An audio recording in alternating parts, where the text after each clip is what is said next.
توی پست قبلی سوالی پرسیده شده بود و هدف این بود که ببینیم آیا همراهان عزیز به ارتباط بین داده‌های هواشناسی دقت می‌کنن یا خیر. از نظر عملیاتی، هوانوردا باید در زمان دریافت گزارشات هواشناسی به ارتباط بین داده‌های اون توجه کافی داشته باشند.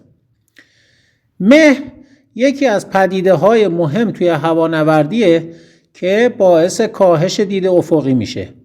در تشکیل مه عواملی نظیر مقدار کافی از بخار آب معلق در هوا، درجه حرارت محیطی و جریان هوا مؤثرند.